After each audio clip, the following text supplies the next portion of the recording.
우리는 기꺼이 종이 되겠습니다 라는 말씀의 제목으로 하나님의 은혜를 나누겠습니다.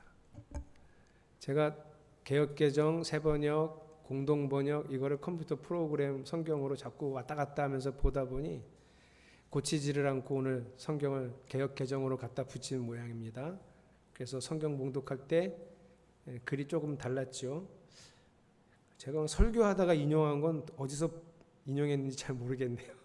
근데 그거 똑같이 나올 테니까 한번 보겠습니다. 저는 성경을 읽다가도 그 성경에 있는 내용이 제가 생각하는 윤리관, 제가 생각하는 가치관과 조금 맞지 않으면 그 성경 자체도 좀 평가하는 경향이 있습니다. 오늘 본문이 가장 대표적인데요. 요셉이 가장 완벽한 사람 중에 한 사람입니다. 성경 인물 중에. 근데 그 요셉의 행적 중에 좀 잘못한 거, 좀 불완전했던 거를 꼽으라 그러면 저는 당연히 오늘 본문을 꼽습니다. 이거는 아무리 그래도 요셉이라도 이건 좀 잘못한 것 같아 이렇게 생각했던 본문인데, 이 본문에서 제가 여전히 내가 내 윤리 기준으로 성경을 보는 잘못된 습관이 좀 있구나 하는 걸 좀 깨달은 본문입니다. 오늘 제가 무엇을 잘못 읽었고 하나님은 어떤 말씀을 하고 싶으셨는지를 오늘 본문에서 찾아가 보겠습니다. 그래서 본문의 시작은 이렇게 됩니다. 야곱의 형들 중에 5명 뽑아서 바로 왕을 만나게 합니다. 바로 왕에게 땅을 이제 하사받는 거죠. 그게 이제 고센 땅, 그 중에서도 람세스라고 하는 땅을 이제 할당을 받습니다. 이제 거기서 살게 됩니다. 그렇게 만날 때 아예 아버지도 모시고 가서 만났으면 자연스러울 것 같은데 성경은 형들 만나는 얘기 따로, 뒤이어서 7절부터 아버지가 바로 왕을 만나는 얘기를 따로 적어 놓습니다. 근데 이 모습이 조금 받아들이기에는 부자연스럽습니다. 자, 지금 야곱은 바로라고 하는 왕을 만나고요. 그 왕은 막강한 권력과 힘을 가지고 있어서 특히 이제 땅도 줄 거고 음식도 줄 거라 이제 빌어먹어야 될 사람이니까 굽신굽신 해야 될 모습이 자연스럽게 상상이 되는데 7절 바로 앞에 야곱이 바로를 만날 때, 그리고 10절에 바로를 다 만나고 물러나올 때 야곱이 하는 행동은 저를 의아하게 만듭니다. 어떤 행동을 하는지 똑같이 7절에도 있고 10절에도 있는 행동이 뭘까요? 야곱이 바로를 축복한다는 거예요. 지금 축복을 받아도 모자를 판이거든요. 아니 자기가 뭔데 지금 왕을 축복해요. 지금 왕이 주는 땅 거기서 얻어 살아야 되고요. 왕이 주는 음식 얻어 먹고 살아야 될 사람이 아니 건방지게 내가 축복하겠습니다. 그리고 축복을 해줬다는 거예요. 만날 때도 축복하고 나올 때도 축복하고. 그래서 말 같지도 않은 이상한 행동을 하네. 근데 성경은 이걸 강조하고 있어요. 그래서 오늘 이명준 청년이 읽은 본문은 야곱이 바로를 축복했더니 이런 일이 일어났다라는 결과를 말해주는 거예요. 아마 여러분 제 이야기를 이제 설명을 드리면 마음이 좀 불편하시긴 할 거예요. 제가 그 이야기를 해드리겠습니다. 그 축복을 받은 바로의 나라 이집트에서 어떤 일이 일어나냐 하면 여전히 기근인데요. 기근이 더 심해졌어요. 사방 어디를 둘러봐도 먹을 게 없어요. 굶어 죽게 생겼습니다. 근데 먹을 게 있는 곳이 있죠. 어디죠? 7년의 풍년 동안 곡식을 저장해 놓은 저장 창고에는 먹을 게 있습니다. 사람들이 그걸 알고 요셉에게 돈을 가지고 와서 곡식을 삽니다. 이 당시에 돈은 다 은입니다. 은을 가지고 와서 그 곡식을 사는데, 자, 곡식을 1년치를 살까요? 2년치를 살까요? 3년치를 살까요? 여러분 미래를 알 수 없잖아요. 사람들이. 당연히 이 사람들이 일단 돈을 얼마간 가지고 와서 곡식을 삽니다. 요거 떨어질 동안에 비 내리겠지. 요 곡식 다 먹는 동안에 좀 좋아지겠지. 이런 기대를 갖고 얼마간의 돈을 내고 곡식을 샀는데 한 달이 지나도 더 심해져요. 기근이. 먹을 게 없어요. 그래서 다시 돈을 갖고 가서 곡식을 사고, 이렇게 거의 반년을 돈을 계속 갖다가 주면서 곡식을 샀는데 문제는 기근이 전혀 좋아지지 않아. 그래서 세상에 온갖 돈이 다 어디로 쏠렸다? 바로에게로, 요셉에게로.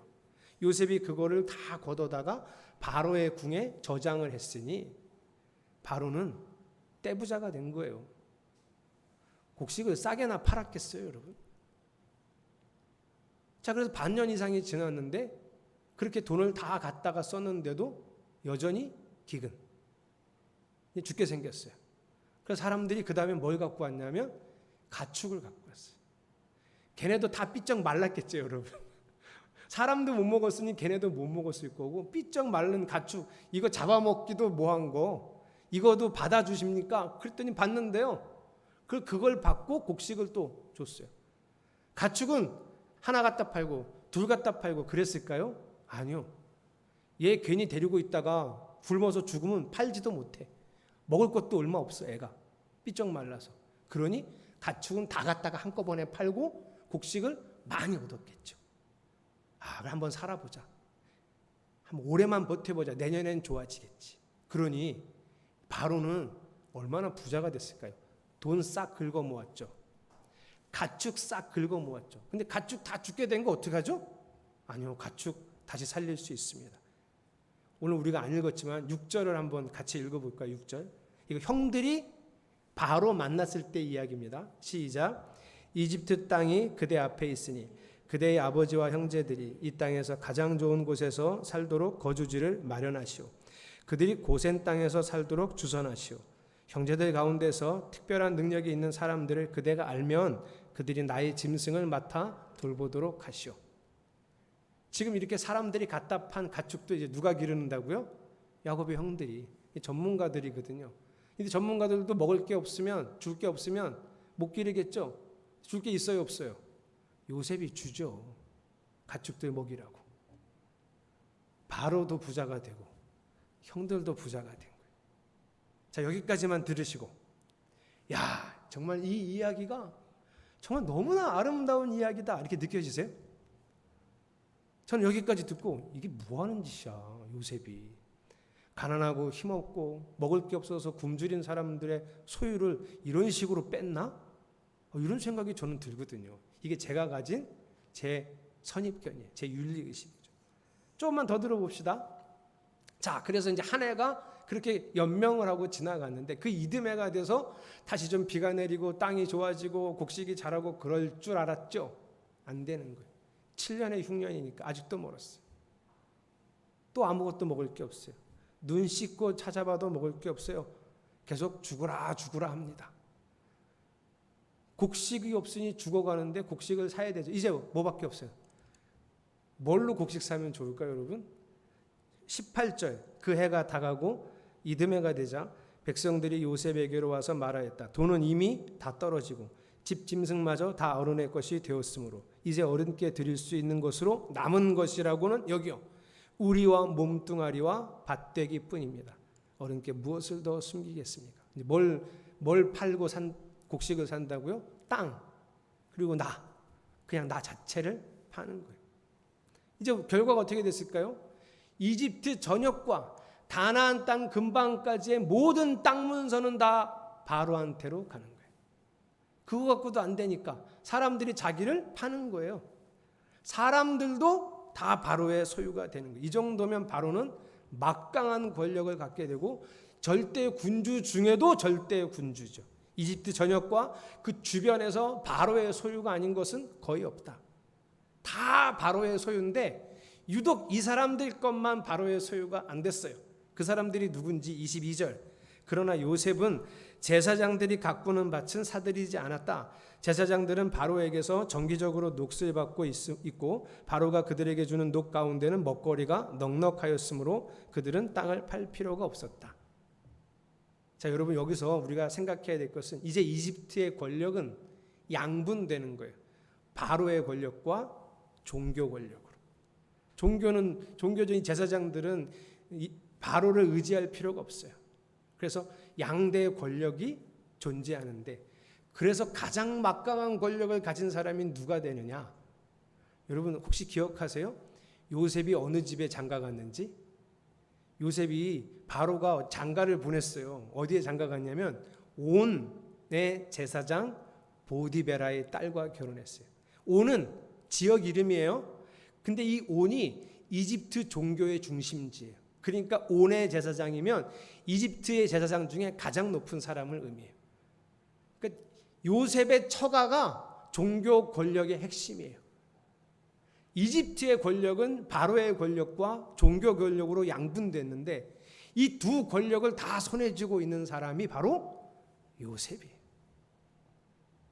겉으로는 바로의 나라지만 실제로는 요셉의 나라라는 거죠.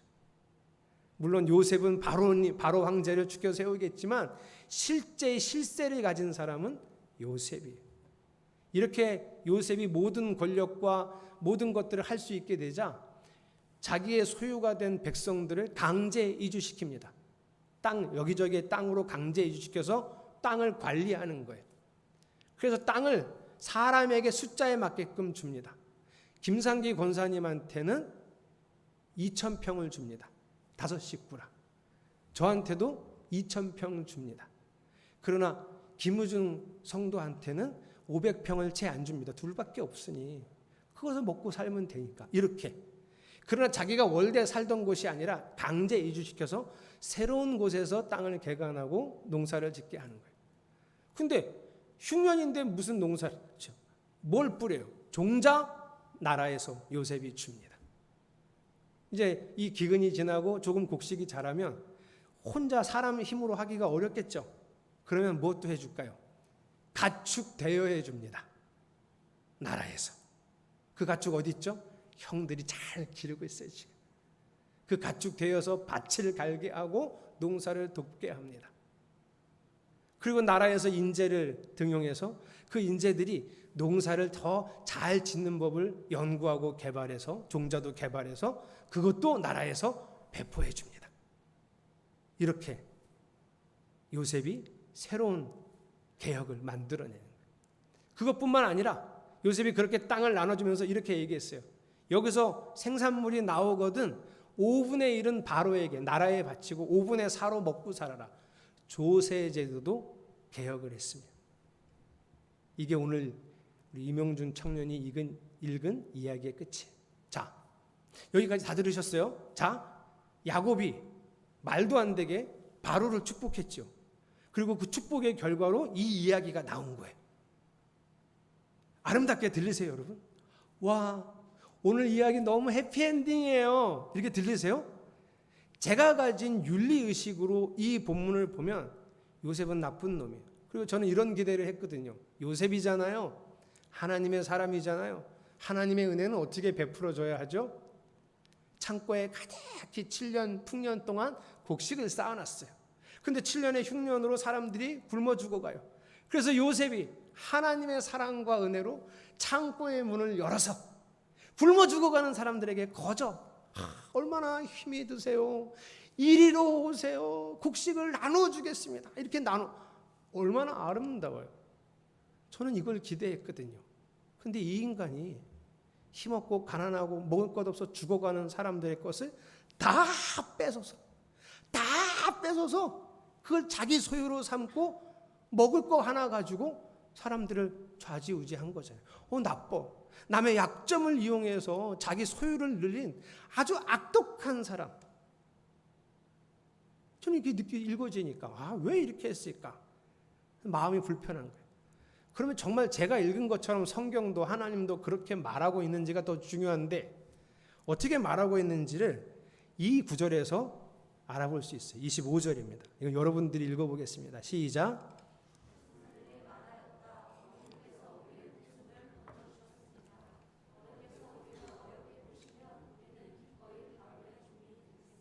저는 솔직히 이 이야기도 이게 마음이 조금 돌아가서 선입견을 가지고 읽으니까 이 이야기도 어떻게 해서든지 먹거리를 얻고 싶어서 그냥 아양을 떨면서 속에 있는 자기 마음하고 다른 이야기를 하는 것으로 막 읽혀지기 시작하는데 아니죠.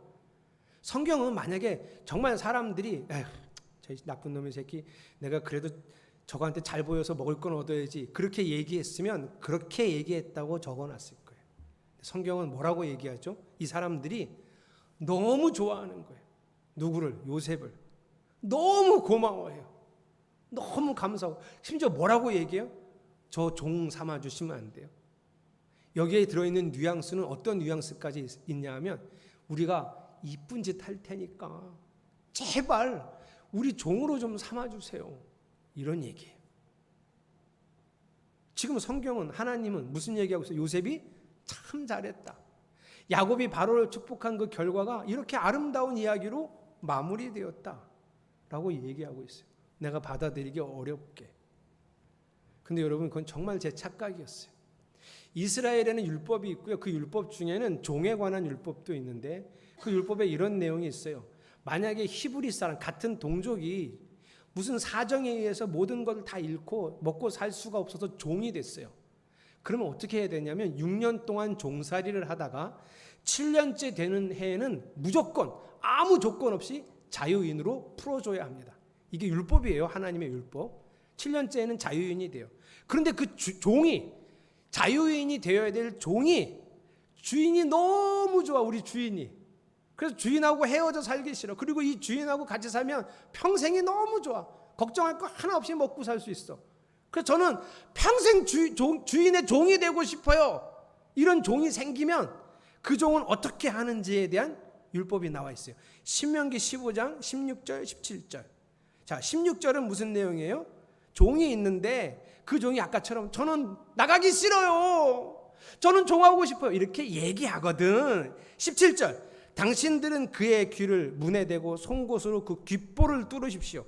그러면 그는 영원히 당신들의 종이 될 것입니다. 여종도 그렇게 하십시오. 나는 평생 종이 되고 싶어요. 어떻게 하라고요? 그 주인 집 문설주나 문 대문에 귀를 대고 송곳으로 여기 구멍을 뚫어갖고 어우 끔찍해. 그래서 난 영원히 여기서 살래요. 종 될래요. 이렇게 하라는 거예요. 이게 율법이에요. 아니 도대체 이 종은 미쳤나요? 아니 이제 자유인이 돼서 네 자유롭게 살아. 근데 왜 종을 하고 싶다는 거죠? 주인이 너무 좋아요. 귀를 뚫는 아픔을 감수하고서라도 나는 이 집에 영원히 종이 되고 싶다. 주인이 너무 좋아. 후견인이 든든한 후견인이 생긴 게 그렇게 좋을 수가 없어요. 그래서 생각해 보니 예수님의 비유 중에 포도원 품꾼의 비유라는 게 있거든요. 거기 보면 주인이 포도원 주인인데 포도를 추수할 때가 돼서 이제 일꾼을 구하러 인력시장에 아침 6시에 가요. 자, 아침 6시에 가서 여기서 이제 일할 사람을 구하는 거예요. 제가 그 주인이고 여러분이 인력시장에 나온 사람이에요. 제가 5명 뽑을 거예요. 제가 누구 뽑을까요? 오늘 김상기 권사님, 임용준 청년, 임영광 성도님, 김우준 성도, 이진성 이렇게 뽑아가겠습니다. 장동주 집사는 요즘 일도 안 해, 군대도 안 들어가고 그래서 안 좋아 보이네 오늘 몸이. 전 안 뽑을 거야. 전 안 뽑을 거야. 이렇게 뽑아갈 거야. 왜? 일 잘할 사람 뽑아가야죠. 아, 몸이 튼튼해 보이고. 그런데 이 주인이요, 집에 가서 이 사람들 일 시키고 났는데 머릿속에 아른아른거려요. 뭐가 아른아른거리냐면 일감을 구하지 못하고 거기서 이러고 지켜보던 그 일꾼들이 아른아른. 왜요? 한 데나리온 주기로 약속했는데 그 한 데나리온은 그 당시에 한 가족, 4인 가족, 5인 가족이 하루를 겨우 먹을 수 있는, 한 끼를 겨우 먹을 수 있는 돈이거든요. 근데 거기 나와 있던 그 가장들이 오늘 일감을 못 구했으니 그 집 식구들은 내일 쫄쫄이 굶을 거예요. 하루 벌어 하루 먹는 거거든요. 그 당시는. 그래서 주인이요, 아침 9시에 또 나가요.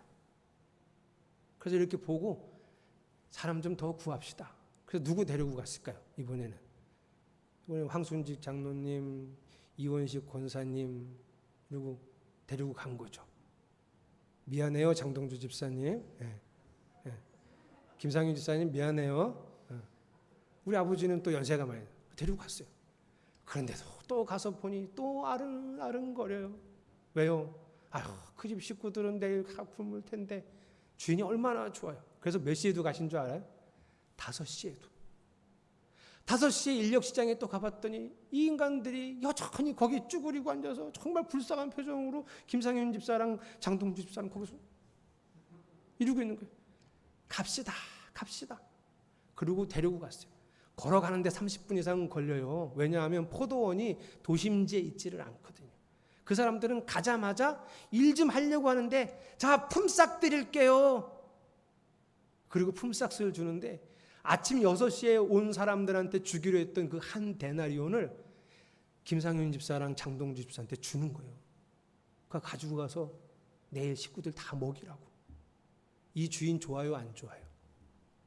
여러분, 이때 품꾼의 일감을 구하려고 그 인력 시장에 나왔던 사람들이 자유인이에요. 그 사람들이 자유인이에요. 이 주인의 집에는 여전히 종들이 있어요. 그 종들은 어떨까요? 일감을 구하지 않아도 돼요. 그 자유인들이 오늘 하루 일하려고 포도원에 와서 일하는 것처럼 그렇게 열심히 일하지 않아도 돼요. 자기가 할 일이 적당히 있으니까 그 일 잘하면 돼요. 근데 주인이 너무 좋아. 주인이 너무 인격적이고 훌륭하셔. 그래서 이 주인하고 평생 살면 먹을 거 걱정 안 하고 자고 눕고 이런 거 걱정 안 하고 입을 거 걱정 안 하고 그냥 정말 행복하게 살아갈 수 있어요. 그게 구약시대, 이집트 시대, 예수님 시대의 생활상이에요. 그러니 평생 주인만 좋으면 종이 되겠다고 하는 사람이 넘칠 수 있어요. 기근이 지나고 먹고 살만해진다고 자유인으로 사는 게 좋은 게 아니에요. 물론 악독한 주인을 만나면 자유인이 낫겠죠. 그러나 만약 주인만 좋다면, 정말 선하고 넉넉하고 정의로운 분이라면 그 주인의 종으로 사는 건 어마무시하게 행복한 일입니다. 그래서 그 오늘 다 빼앗긴 그 사람들이 누구 종이 되겠다고 한 거예요? 요셉이에요, 여러분. 겉으로 통칭한 거는 바로지만 말하는 건 어른의 종이 되겠다고 하거든요. 요셉의 종이 되겠다고 하는 거예요. 이 상황을 오늘날로 가지고 오면 제가 이렇게 비유하는 게 더 확실하고 분명한데요. 요셉이 그 다 빼앗긴 사람들이 자기의 종이 되겠다고 왔잖아요. 그래서 요셉이 이 사람들을 뭘 시켜주는 거냐면 공무원 시켜주는 거예요. 공기업 직원 시켜주는 거예요. 좋겠죠. 난 아무것도 가진 게 없는데 나라의 공기업의 직원으로 삼아서 이 나라의 근간을 이룰 수 있는 기회를 주신 거예요. 만약 자유인이 되면 언제 또 이런 기근이 생길지, 아니면 거꾸로 언제 엄청난 홍수가 생길지 몰라요. 삶이 어떻게 위태로워질지 모르는데 이렇게 좋고 지혜로운 권력과 요셉의 종으로 사는 건 평생을 보장받는 길이라는 거예요. 거기다가 남들보다 농사를 잘 지으면 더 넓은 땅을 할당받을 수도 있어요. 그래서 기꺼이 자원하는 마음으로, 즐거운 마음으로 요셉의 종이 되고자 하는 겁니다. 자, 주인만 좋으면 종 되는 거 여러분도 좋게 생각하십니까? 싫어요? 아직도 우리 마음속에는 그래도 뭐 이왕이면 주인이 좋지 뭐, 난 주인 되고 싶어, 이런 마음도 있겠죠. 자, 이걸 영적으로 한번 생각해 봅시다. 하나님께서 이 세상을 다 창조하시고 마지막으로 사람을 만드셨어요. 우리 하경이도 알 거예요, 그죠? 창세기 1장에 나오는, 2장에 나오는 내용이에요. 그래서 하나님은 만드신 모든 것의 주인이 되셨어요. 그리고 당연히 마지막으로 만든 우리의 주인도 되셨어요. 그런데 사람이 선악과를 먹고 하나님의 주인 되심을 거부했어요. 자기 스스로 주인이 되겠다는 마음이었지만 실제로 영적으로 보면 사람은 결국에 자기가 주인이 아니라 사탄의 종이 되었습니다. 이렇게 사람을 사탄에게 빼앗겼어요. 원래 하나님이 주인이었는데.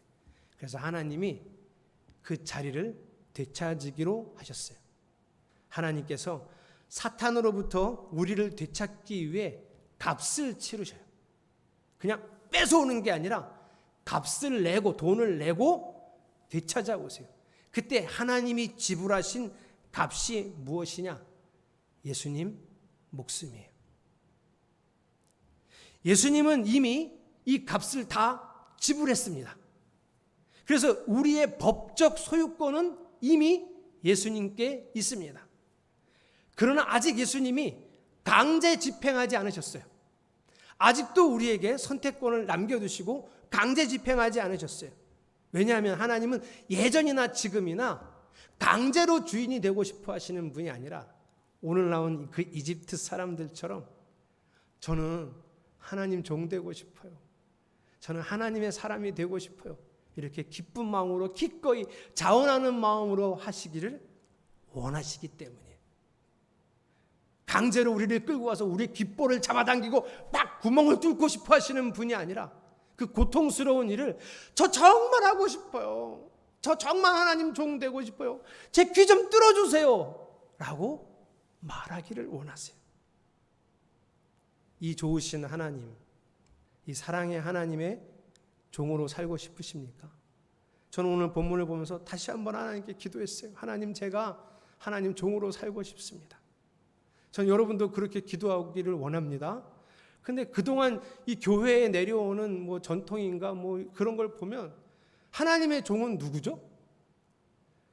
여러분은 맨날 저만 종 시키려고 그래요. 주의 종 이러면서 저를 종으로 몰아넣잖아요. 제가 오늘 여러분에게 말씀드리고 싶은 건 뭐죠? 같이 합시다, 종. 여러분 자꾸 저는 하나님의 자녀입니다. 그리고 하나님 앞에 나가서 주여 이 아들 딸에게 주시옵소서 이런 거 하고 싶으세요? 종 같이 합시다. 원래 그게 원래 우리 자리예요. 종. 주님이 주인, 우리는 종. 여러분 종이 된다는 건 권리를 포기하는 거예요. 권리 포기란 단념하고 내가 하고 싶은 거 다 포기하라는 게 아니고요. 더 귀한 가치를 발견하고 그것을 취하기로 결정하는 거예요. 와, 이게 너무 좋아. 이게 너무 귀해. 난 그래서 이것도 귀하지만 이것도 좋지만 이거를 내가 취할 거야. 이게 권리 포기예요. 여러분 권리를 포기하고 저와 같이 하나님 종이 되시기를 축복합니다. 마지막으로 파라과이에서 원주민을 선교하고 있는 선교사 임동수 선교사님의 이야기를 하고 마치겠습니다. 이분이 파라과이에도 파라과이 나라 국민들이 있을 거 아니에요. 도시에도 사람들이 있고 거기를 선교하러 가신 분이 아니라 그 정글에서 조금 요즘은 이제 옛날에는 정글에서만 살았는데 이제는 정글에서 땅을 개간하고 빠져나와 있는 그 원주민 인디언 선교하기 위해서 가신 분이에요. 근데 참 어렵게도 가자마자 풍토병에 걸려서 죽을 뻔했습니다. 거의 죽었어요. 그런데 기적적으로 살았어요. 그러니 주변에 많은 사람들이 거기서 하지 말고 아니 거기만 사람들이 있는 거 아니니 사람 더 많은 파라과이 도시 빈민가 이런 데 가서 선교하는 게 어떠냐 이렇게 얘기하고 권면했음에도 불구하고 고집스럽게 그 원주민 인디언 선교를 하신 분이에요. 10년 선교 끝에 신자들이 꽤 생겼어요. 42가정이나 생겼어요. 근데 그 42가정의 성도들이 한 마을에서 생긴 게 아니라 세 마을에서 생겼어요. 마을이 3개인데 그래서 이 세 마을에서 같이 예배드렸던 성도들이 목사님, 선교사님 우리도 뭐 좋지는 않지만 가건물이라도 교회를 만들어서 우리 거기서 예배해요. 맨날 천막 치고 예배했었는데 우리 거기서 예배하고 싶어요. 하나님께 더 그 좋은 데서 예배드리고 싶어요. 그래서 교회를 가건물을 짓기로 결정을 했어요. 그래서 두 마을은 와 그럽시다. 우리가 땅을 내어줄 테니 거기서 집시다. 그 공동 가운데서. 그런데 한 마을이 반대를 했어요. 그래서 이제 갈등이 생긴 거예요. 교회 짓는 일 가지고. 그러다가 반대하던 쪽 마을 추장이 총으로 반대편 사람 팔을 쏴갖고 사건이 벌어졌어요. 난리가 났죠. 막 갈등이고 막 분쟁이 생기고 막 서로 죽이겠다고 막 이런 일들이 생기니까 선교사님이 너무 마음이 상하고 이거 도대체 어떻게 해야 될지 몰라요. 이제 저쪽 가서 설득하고 논리로 설득한다고 될 것도 아니고 선물 준다고 될 것도 아니고 이제 방법이 없어요. 그래서 뭐 하기로 했냐면 우리 새벽에 모여서 하나님께 기도합시다. 이 문제 해결해 달라고. 그래서 새벽 4시마다 매일 성도들이 같이 모여서 기도를 했어요. 그런데 그런 기도를 하다가 우리는 뭐 기도회 끝나고 다 알아서 가잖아요. 근데 이제 이런 외국 교회들이나 이런 데는 기도회 끝나고 또 서로 또 떠들고 놀고 그래요. 근데 기도회 다 끝나고 기도 열심히 하고 다 있는데 한 분이 이런 얘기를 하더래요. 만약 저 마을 추장이나 저 사람들이 받아주지 않으면 우리는 우리의 터전을 여기다가 두고 가지라 그러고 우리 정글로 들어가자. 그곳에서 비닐로 천막 치고 살면서 우리 거기서 예배당 세우고 거기서 살자. 하나님 예배하면서. 선교사님이 이 얘기를 듣자마자 눈물이 터지고 막 온몸이 떨리더래요. 세상 어디에서도 이렇게 강력한 믿음의 결단을 들어본 적이 없는 거예요. 그런데 더 놀라운 건 그 얘기를 들은 42가정의 사람들이 아멘 하더라는 거예요. 이거 다 두고 정글에 들어가자는데, 그 위험한 곳에 들어가자는데 아멘 하더라는 거예요. 자기 집과 터전을 내려놓고 온갖 짐승과 어려움이 있는 정글로 거기서 들어가 전부 다시 시작하자고 하는데, 얼마나 예배하고 싶고 하나님을 사모했으면 아멘 아멘 하더라는 거예요. 선교사님이 너무 눈물을 흘리고 온몸이 떨렸었는데 그 책에 이렇게 적혀 있어요. 자기를 돌아본다는 거예요. 돌아봅니다. 나를 돌아봅니다. 나는 내 예배와 내 교회를 지키기 위해 얼마나 많은 것을 내려놓았는가. 말로만 예배 제의를 외치고 살지는 않았던가. 불빛 하나 없는 밤길을 8km나 걸어와 예배드리는 84살의 성도의 사모함. 달구지를 타고 와 예배드리고 3시간을 걸려 돌아가면서 기쁨과 감사로 찬양하는 성도들의 충만함이, 나는 이 땅에 선교사로 왔지만 왜 내겐 그만큼 없는가. 여러분, 저와 여러분이 이 마음 회복하면서 기꺼이 즐거운 마음으로 하나님의 종이 되기를, 주님의 소유로 살아가기를 소망하는 성도들이 되시기를 축복합니다. 우리 그 마음 담아서 찬양하겠습니다.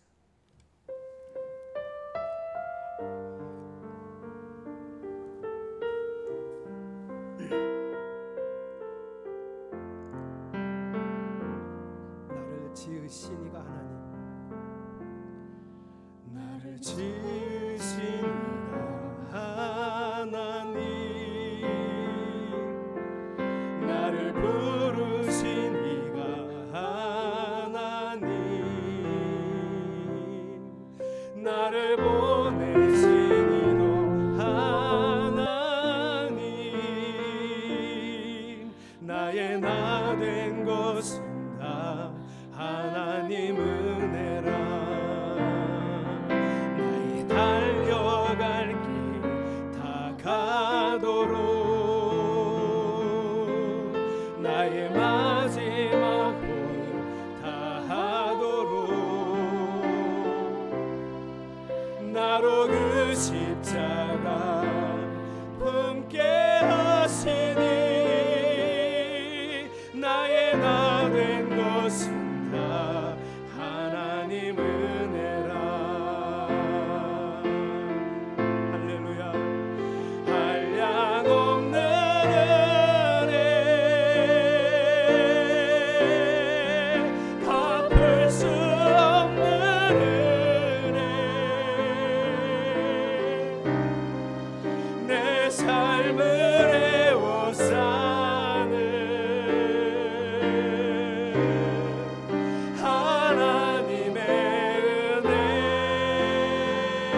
지으신 이가 하나님,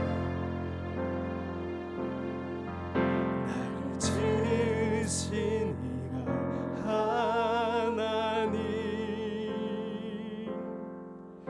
나를 부르신 이가 하나님, 나를 보내신 이가 하나님, 나의 나 된 것은 다 하나님 은혜라. 여러분, 우리 하나님의 종으로 살고 싶다고 기꺼이 즐거운 마음으로 나는 주의 종이 되고 싶습니다. 그 마음으로 함께 통성으로 기도하겠습니다. 하나님이 우리 성도들의 삶을 오늘도 이렇게 지켜주셨습니다. 한 주간 또 기도를 하보니 주님의 은혜가 아닌 것이 없습니다. 이들이 이 모든 어려움들을 다 이겨냈습니다. 하나님의 도우심을 주님이 우리 아이들을 지켜주시고 먹고 자라게 하셨습니다.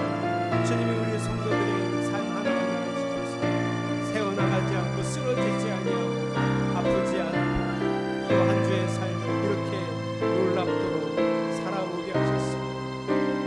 이렇게 놀라우신 하나님, 이렇게 의로우시고 은혜가 풍성하고 사랑이 많으신 하나님의 종이 되고 싶습니다.